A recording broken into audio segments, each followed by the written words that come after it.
करोड़ों दुरूदो सलाम मोहम्मद व आले मोहम्मद सल्लल्लाहु अलैहि वसल्लम पर। अस्सलाम वालेकुम नाज़रीन, मेरा नाम है ज़ैनुल आबिदीन और आप देख रहे हैं मेरा यूट्यूब चैनल ज़ैन आसिफ व्लॉग्स। आज हम बात करेंगे आम लियाकत और दानिया शाह के हवाले से कि उनकी अलहदगी क्यों हुई। अभी तो सिर्फ 4 महीने हुए थे शादी को और वो 4 महीने भी दानिया शाह और आम लियाकत जो है वो सोशल मीडिया की जीनत बने रहे। कभी आम लियाकत साहब जो है वो दानिया शाह को साबिक़ वज़ीर-ए-आज़म इमरान खान साहब से मिलवाते नज़र आए और बहुत सारी टिकटॉक बनाते नज़र आए। फिर अचानक से ऐसा क्या हो गया कि दोनों में अलहदगी हो गई। इससे पहले आपने देखा था कि आम लियाकत और तुब्बा के दरमियान भी इसी तरह ही अचानक से ये सारा मामला हुआ था। फिर इन्होंने पहली शादी भी अपनी इसी तरह ही ख़त्म कर दी थी, दूसरी की वो भी ख़त्म होगी, अब ये तीसरी ख़त्म होगी। अब चौथी जो है वो जो चीज़ें चल रही हैं रेहान खान साहिबा के हवाले से, उस हवाले से भी मैं आपको एक पूरी हकीकत के बारे में बताऊँगा। आपने पूरी वीडियो को आखिर तक देखना ताकि सारी हकीकत जो है वो आपके सामने रख सकूँ और एक एक चीज़ क्लियर कर सकूँ। तो उससे पहले मेरी चैनल को सब्सक्राइब ज़रूर करें ताकि आपको हर आने वाली वीडियो जो है वो टाइम से मिले और आप बाखबर रह सकें। अच्छा, बात करते हैं दानिया शाह और आम लियाकत की अलहदगी के हवाले से। अब इसमें जो हकीकत है वो क्या है वो अब मैं आपको बताता हूँ। सबसे पहले 4 महीने हुए थे इनकी शादी को और इनकी शादी आप देख रहे हैं ट्विटर के अंदर ये अपनी वीडियोस बना रहे हैं। उसके अलावा सोशल मीडिया की जीनत ये बन रहे थे, साबिक़ वज़ीर-ए-आज़म से ये मिले, ये सारी चीज़ें हो रही थी, सब कुछ बहुत अच्छा जा रहा था। सारी चीज़ें ये अचानक से जो है वो निकाह ख़त्म करवाने के लिए दानिया शाह जो है वो कोर्ट चली जाती है। अब सारे मामले में अब आपने देखना है। अब दूसरी तरफ से आम लियाकत साहब ने भी ट्वीट किया है कि ये लड़की ठीक नहीं है। उधर से दानिया शाह ने ये कहा है कि आम लियाकत आइस का नशा करते हैं और आम लियाकत ने जवाबन ये कहा है कि मेरा टेस्ट करवा ले, मैं आइस का नशा नहीं करता। अब ये दोनों आमने सामने हैं और दोनों आमने सामने एक दूसरे पे इल्ज़ामात की बौछार कर रहे हैं। अब इस चीज़ों में आपने देखना कि हुआ क्या है। अब दानिया शाह ने नशे के आदी का जो है वो इल्ज़ाम आम लियाकत पे लगाया। तो अब आम लियाकत ने कुछ ऑडियोज़ जो है वो शेयर की जिसके अंदर बज़ाहिर जो है वो दानिया शाह को वो दिखाने की कोशिश की जा रही है। मे भी शायद वो सही हो क्योंकि ऑडियो जो है वो फॉरेंसिक होने के बाद ही पता चलती है कि ओरिजिनल है कि नहीं है। लेकिन आम लियाकत ने जो ऑडियो लीक की है उस ऑडियो के अंदर जो है वो दानिया शाह मुख्तलिफ़ किस्म की बातें करती नज़र आ रही है, जिसमें साफ पता चल रहा है कि वो एक बदचलन औरत जो है वो दिखाई दे रही है उस वीडियो ऑडियो के अंदर। लेकिन ये हम कौन होते हैं फैसला करने वाले, ये सारी चीज़ें आम लियाकत साहब ने। अब इन सारी चीज़ों में जो बात समझ में नहीं आ रही वो ये है कि 11 करोड़ रुपए का उन्होंने हक महर लिखवाया था। पहली बात तो ये है कि दानिया शाह की फैमिली जो है अगर 11 करोड़ रखवा रही थी हक महर, तो इसका मतलब वो अपनी बेटी बेच रही थी और आम लियाकत साहब ख़रीद रहे थे। और अगर आम लियाकत साहब अभी दानिया शाह के हवाले से ऐसी ऑडियोज़ लीक कर रहे हैं, इसका मतलब वो भी बाखबर थे।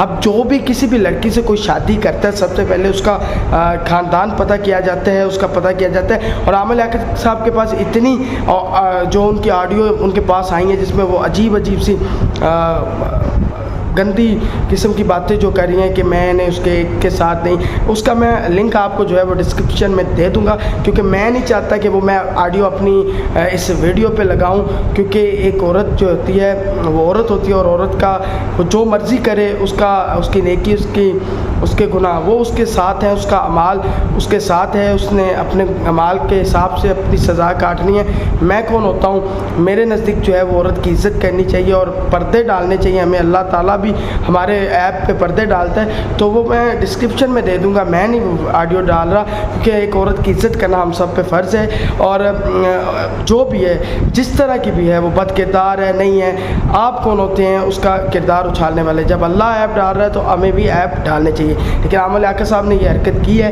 तो आम लियाकत साहब को इसका मतलब पहले पता था, या अगर पहले पता नहीं था तो फिर ऑडियोज़ कैसे आ गई उनके पास? अगर आई हैं तो ये फिर खुद मुलव्वस थे, सारा कुछ था।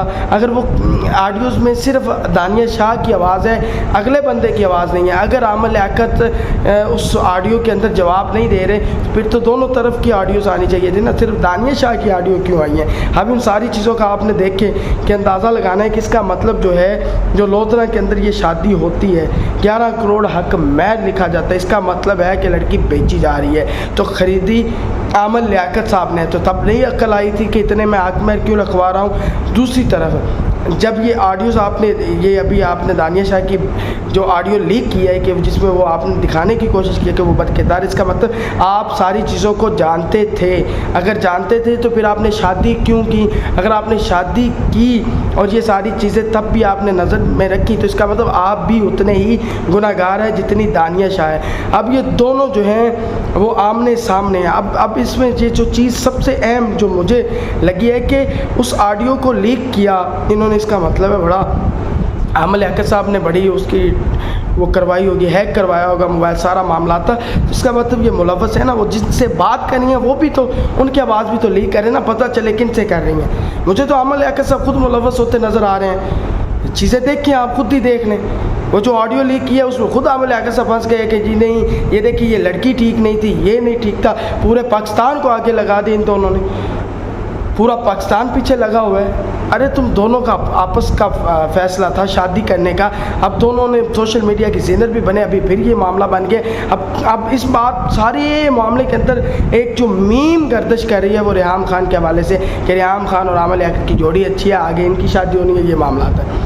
वो क्योंकि इमरान खान साहब के जो सपोर्टर्स हैं वो रेहाम खान साहिबा के साथ जो हैं वो नाखुश हैं, तो इस हवाले से आमल याकूब साहब से भी नाखुश हैं, तो इस हवाले से वो मीम बनाए जा रहे हैं रेहाम खान साहिबा और आमल याकूब साहब के साथ मिलके कि इन दोनों की शादी होनी चाहिए, दोनों यक जुबान है, दोनों का आपस में जो है वो नज़रिया भी मिलता है। तो इस तरह की ये मीम चल रही है, हालांकि उनका कोई किसी किस्म का कोई कसूर नहीं है, उनको तो पता भी नहीं होगा कि उनके बारे में हो क्या रहा है, लेकिन अब उनको पता चल गया होगा और वो बड़ी तशवीश में होंगी रेहाम खान साहिबा। अब इन सारे मामले के अंदर मैं जो वीडियो सम अप करना चाहता हूँ वो ऑडियो लिंक आपने लाजमी डिस्क्रिप्शन के अंदर मैंने वो डाल देना है, वो आपने लाजमी ऑडियो देखनी है जिसके अंदर वो अजीब किस्म की बातें हो रही है, वो आप देखें और फिर आप खुद फैसला करें कि जो उसके मुकाबले में वो आवाज़ क्यों नहीं आ रही, ठीक है, वो किसकी आवाज़ है कि मैंने उसके साथ नहीं, मैंने ये नहीं, वो किसकी आवाज़ है। आमल याकूब साहब ने वो क्यों नहीं लीक की? आमल याकूब साहब को पता था कि ये लड़की ऐसी है, आमल याकूब साहब को सोचना चाहिए था जब 11 करोड़ भरे थे, ये सारी चीज़ें। अब वो कहते हैं ये ख़ानदान भी गलत है, सारा कुछ गलत है, तो ये आमल याकूब साहब को पहले ही पता था, इसमें ये मुलव्वस हैं, इसलिए ये आज ये चीज़ें कर रहे हैं। मैं दानिया शाह को मासूम नहीं कहता, लेकिन ये सारी चीज़ों में वो तो अभी बच्ची है, जो भी है सारे मामलात में आमल याकूब साहब मैच्योर आदमी है, लेकिन उनकी हरकतें नहीं लगती। ये आपने चीज़ें देखनी है, उसके बाद फ़ैसला करना है। बड़े सोशल मीडिया की ज़ीनत बनते हैं आमल याकूब साहब, लेकिन ये अब अपने गले में फंदा डाल के बैठ गए हैं। अब चौथी शादी किससे करेंगे ये अब अल्लाह ही बेहतर जानता है कि अब वो उनका अगला निशाना कौन होगा। अब इस सारी बातों के अंदर आपने ये सारी चीज़ें देखी हैं, इसका अब आपने खुद फैसला करना है, वो ऑडियो भी आपने सुन लेनी है, यानी कि सारा कुछ पता था, तो ये सारा कुछ आपने देखना है। उसके बाद आपने लाजमी जो है वो ऑडियो भी सुननी है। अगर आपको मेरी ये वीडियो पसंद आई है तो वीडियो को लाइक लाजमी कीजिएगा और मेरे चैनल को सब्सक्राइब क्योंकि लाजमी कीजिएगा, क्योंकि अगली आने वाली जो वीडियो है वो बड़ी अहम है, जो इंशाल्लाह बड़ी जो तहलका मचा देगी। तो इसलिए कह रहा हूँ कि मेरे चैनल को लाजमी सब्सक्राइब कीजिएगा। शुक्रिया।